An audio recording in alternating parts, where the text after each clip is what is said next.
Well, welcome back to the next session of the class on Ecclesiastes, Searching for the Meaning of Life. We're going to continue on in chapter 2, and we're going to pick up things where we left off, beginning in verse 18.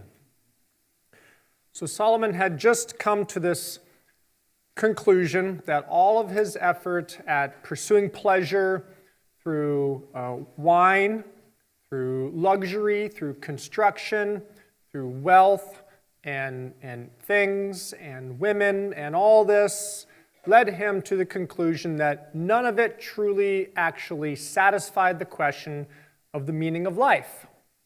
And so he despaired over that and then considered whether living wisely as he did was better than madness and foolishness.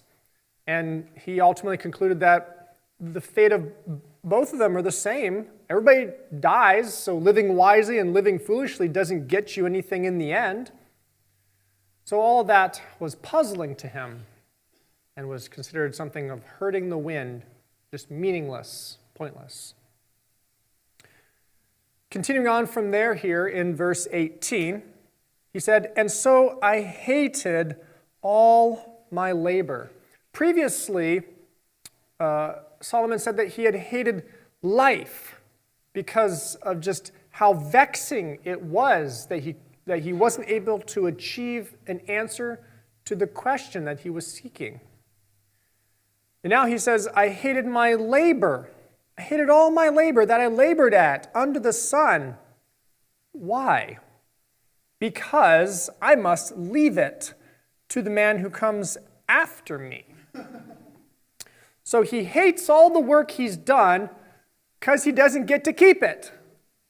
He's got to give it to somebody else. And he doesn't like that. He doesn't understand that. And he's puzzled here. Two reasons. One, he has to give his stuff away at the end of his life. When he dies, it goes to somebody else. And secondly, he doesn't know who it goes to and what they're going to do with it. Verse 19, "And who knows whether that person, he will be a wise man or a fool."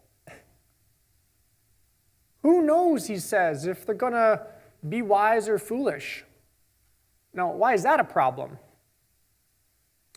Well, when you work hard at something, and you make something, and you invest in something, and you care about something, and then if you give it to somebody else, you want to see them also sort of like carry on that sort of attitude toward it. You want them to care about it as well. Perhaps think if you've ever made anything. For example, like if you've ever started a business, you've ever built a house, and you end up then having to give it away or transfer it over to somebody else. And then you watch them, theoretically, hypothetically, run it into the ground. How does that make you feel? You happy that you just watched your life's work, all the blood, sweat, and tears, just kind of like disintegrate? Nobody likes that. Solomon doesn't like that. He doesn't know why this is the case. Why would he have to do all this labor and then it doesn't get him anything? He has to give it away, and the person he gives it away to has no clue what they're going to do with it. He's frustrated at this. Now, keep in mind that the idea of like a modern day will is really not in the picture in the biblical view here. The way that inheritance worked in ancient Israel was that the eldest son would get a double portion of the inheritance, and then the remainder would get divided among the remaining sons. Women were typically not inheritors in the ancient world. They would participate and receive the blessings of an inheritance through their husband and his family. Now, because Solomon talks about labor here, we can see that he switches back to the idea of work. So there was that sort of like intervening reflection on wisdom and madness and foolishness. Now he's going back to the idea of everything that he worked for in life. So the idea of labor here is what's on his mind, the things that he has done in his life and the significance of them.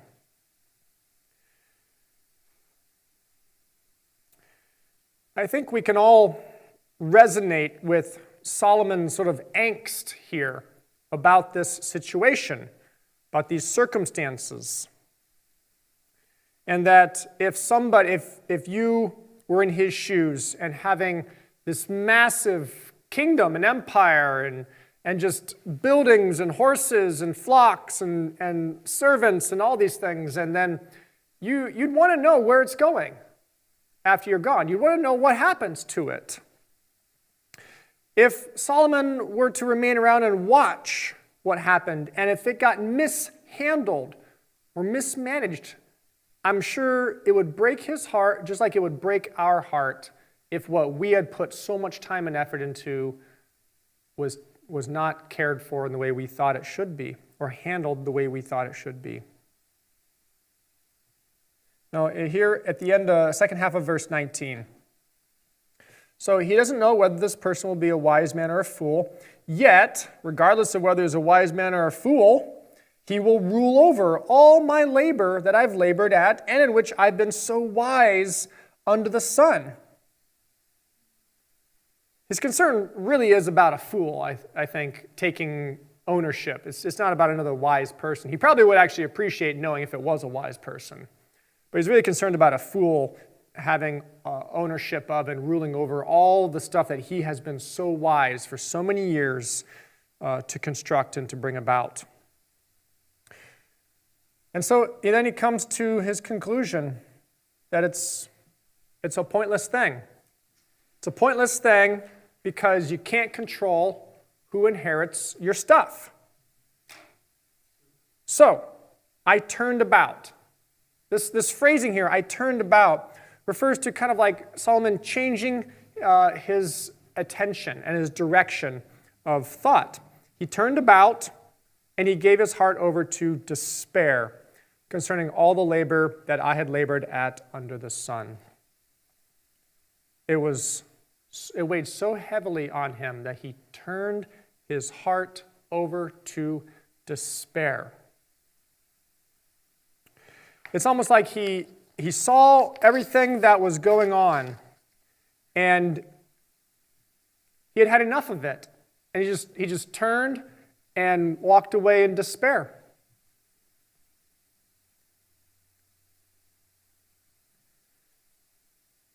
He reflects then further on kind of like throwing an anecdote in this whole section here.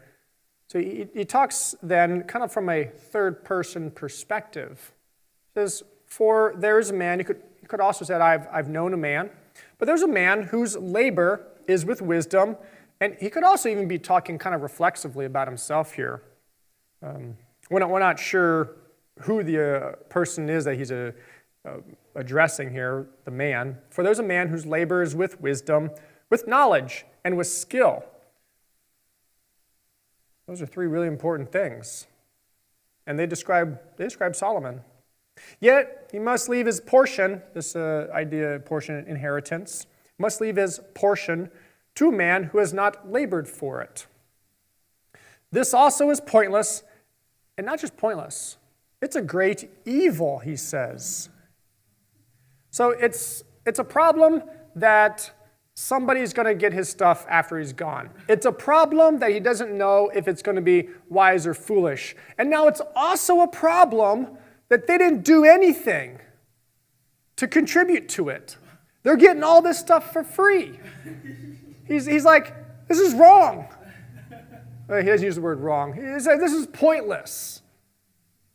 Why is he doing all this work if these are the three things that end up happening at the end of his life? So he circles back. Okay, we've gone through all of these different ideas of things that Solomon's been pursuing, and we circle all the way back to the beginning in chapter 1, And he asks the question again. For what does a person get from all his labor? He uses a slightly different word in the Hebrew for get, whereas in chapter 1 it's gain. It's what does he profit from? It's the same idea, though. What does a person get from all his labor?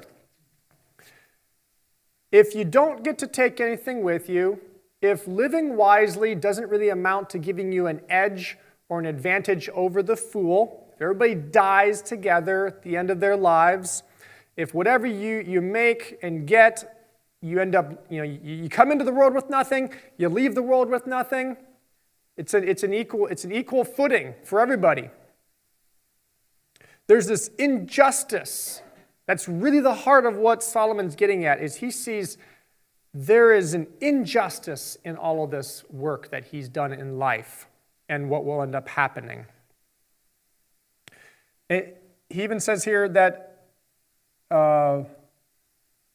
it's a stress of his heart. All the labor is a stress of his heart. That there's a lot involved in everything that he's done. Not an easy task. We're reading about what he's done, but this is like a telescoped view of decades of his life.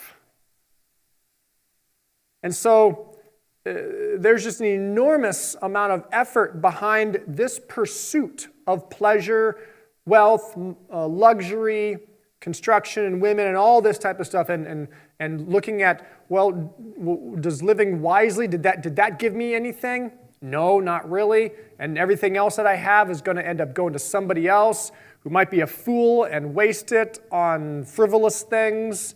And then, he didn't do a thing for it, so basically he's going to profit off of all of my hard work. This is a great evil in his eyes, an injustice. What does he get from all this? From all the stress of life that he's had to endure?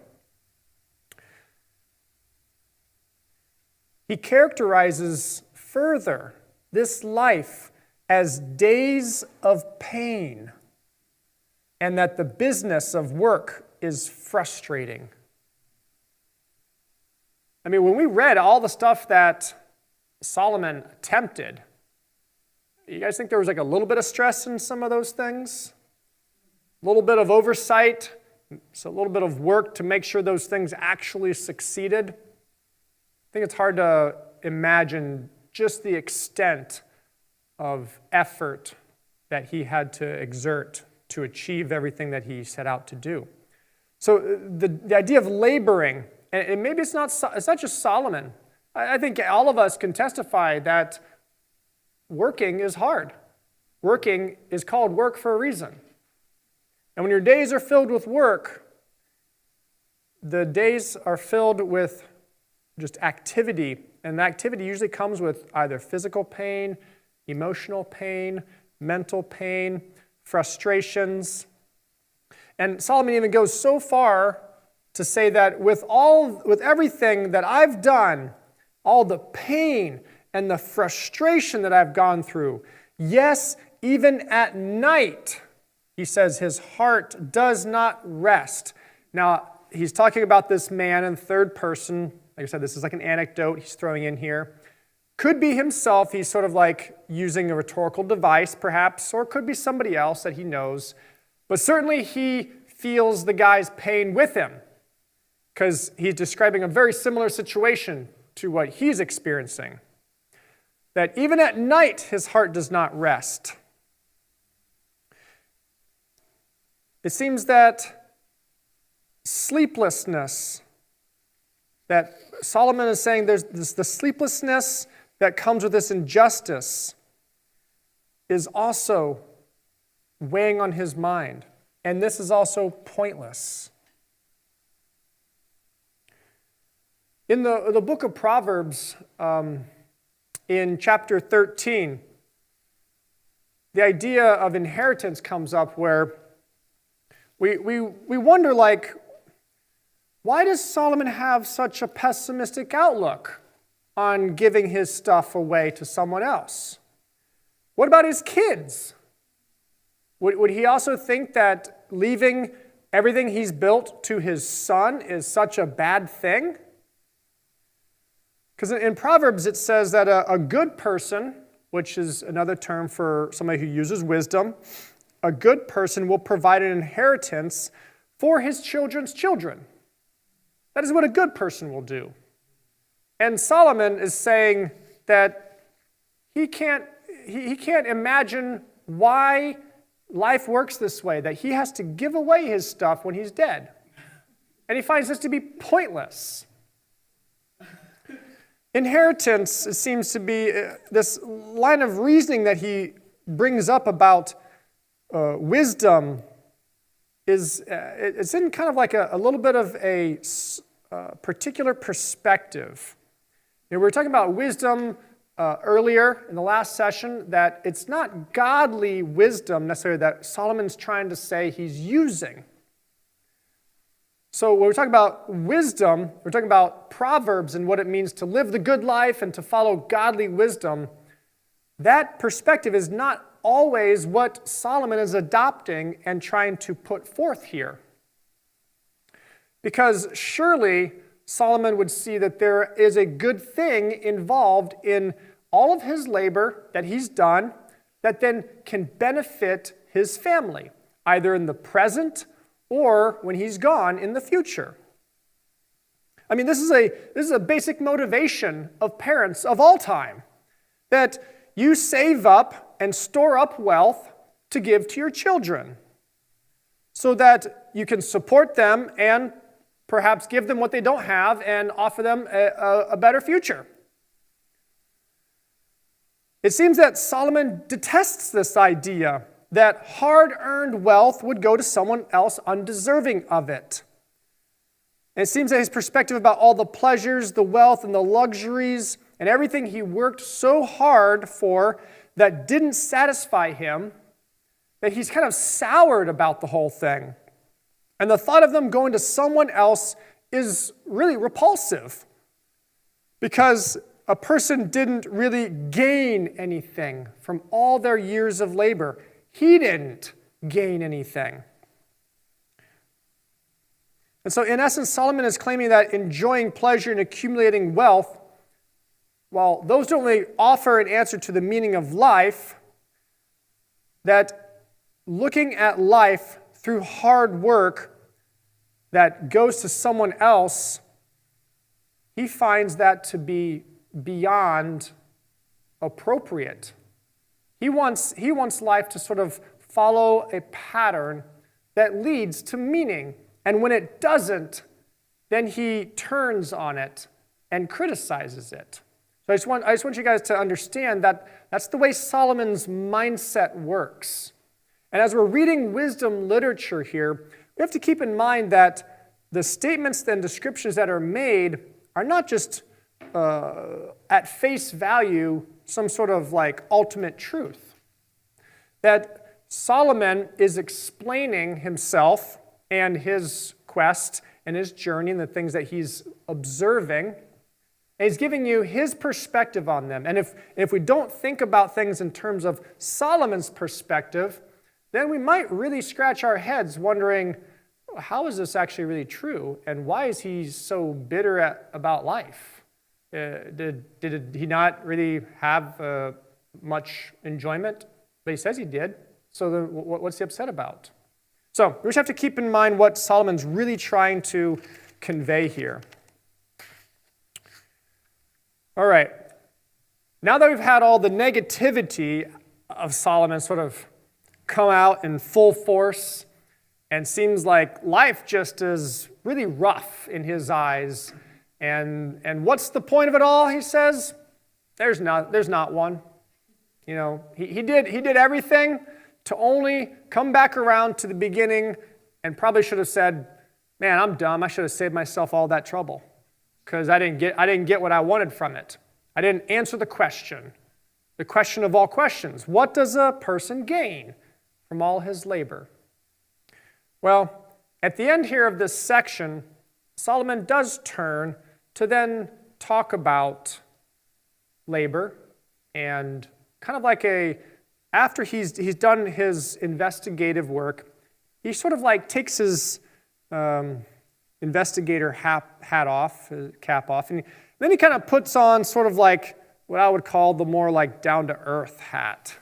And so this is what he switches to talk then in terms of work and labor and life, and switches tones entirely. So verse 24, he says, "There is nothing better for a person than that he should eat, drink, and make his soul enjoy good in his labor." Well, that's the most positive thing he said the whole time.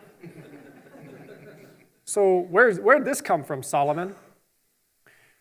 Well, I think he's not using his investigation framework here. He's stepping back from his critical view of life and of trying to answer this ultimate question. And now he's just going to talk about, so does work mean anything at all?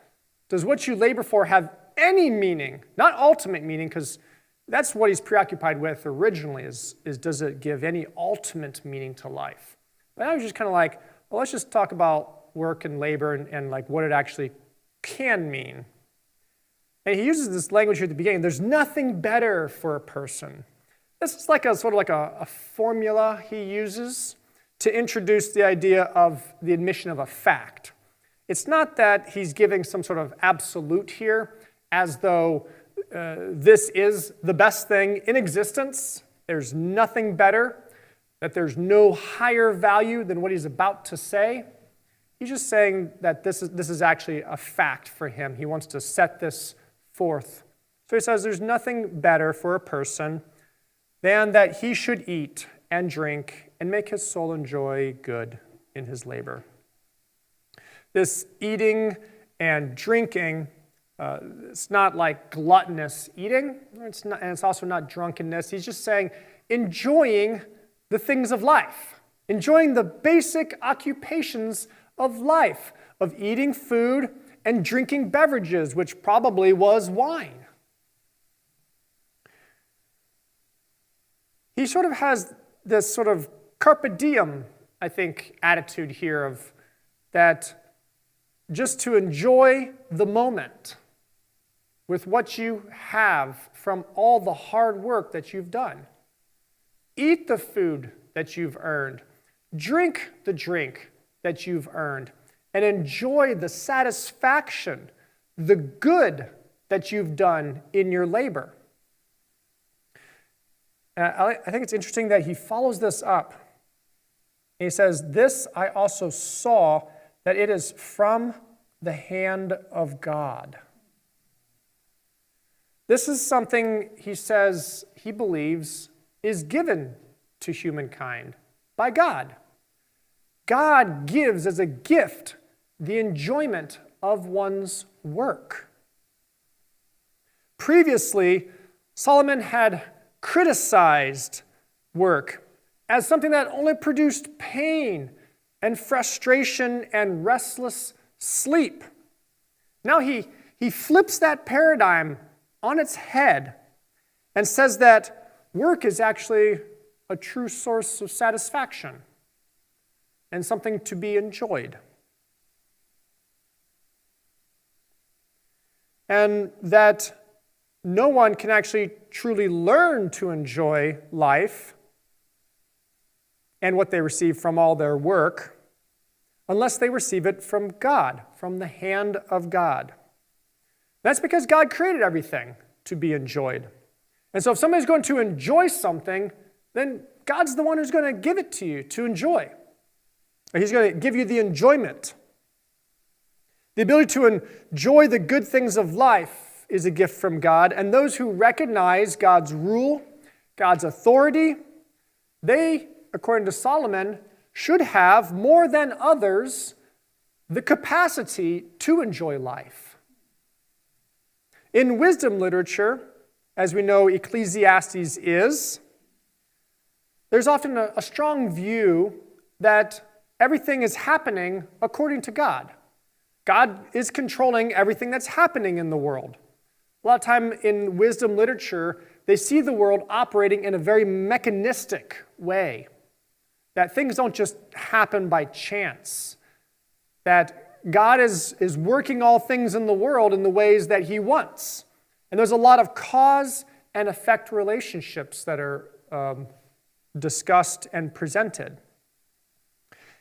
I think that's what Solomon's doing here, is he's kind of presenting, and we'll see more of it here at the end of this section. He's presenting this view of what God is doing because he sees God as the source of everything. And so if you're going to receive something in life, then you're going to recognize that God did it. And if you're going to lose something in life, then you're going to recognize that God did it.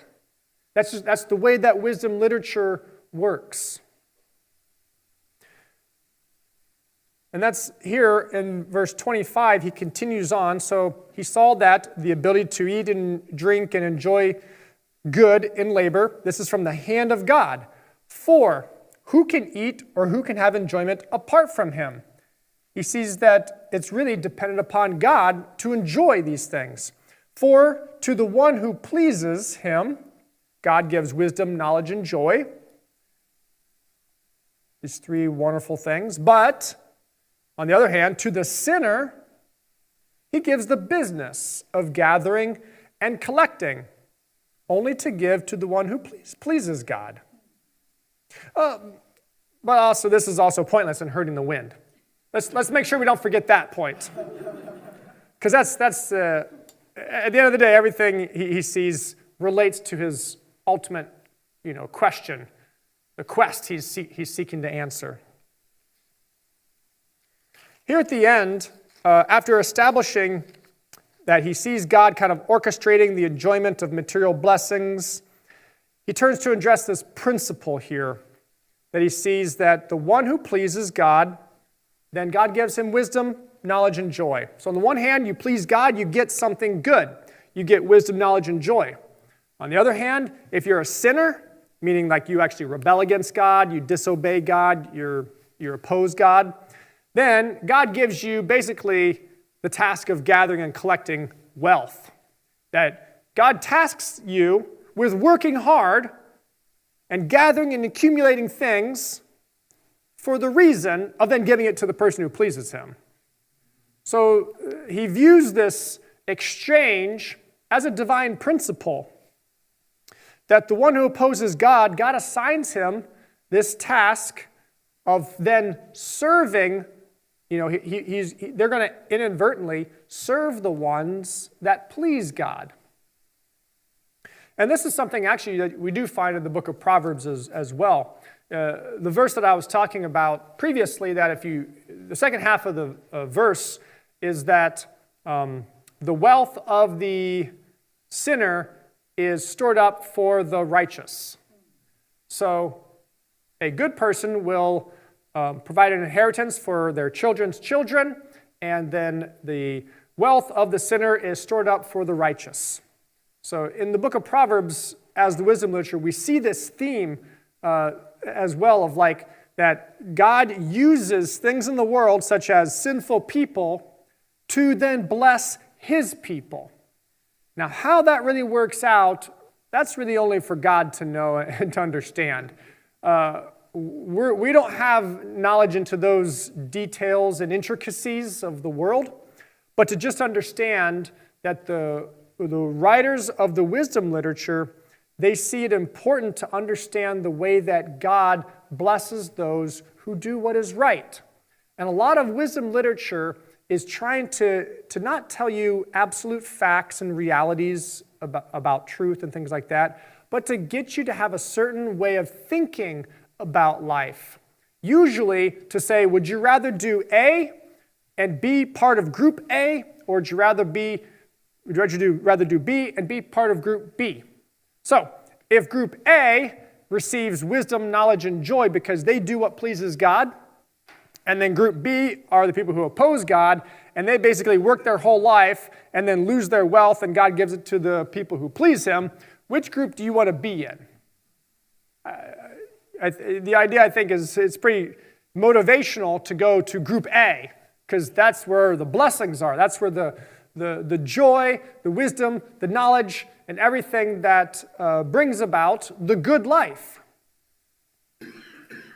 But at the end of it all, at the end of everything, Solomon does come back to his main thesis, that everything is pointless. So while we are tasked with working, everybody is tasked with working, if we work and are a person who pleases God, we'll be able to have enjoyment of our work. We'll be able to eat and drink from the benefits and the rewards and the profit that we gain from our work, even if that doesn't ultimately give us true profit or gain, as Solomon is trying to understand for the meaning of life.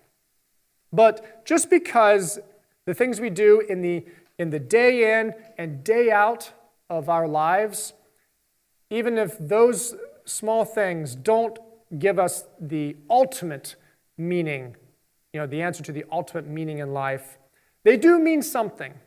And they mean something to you. They mean something to me. They mean something to our families, to our children, to our friends.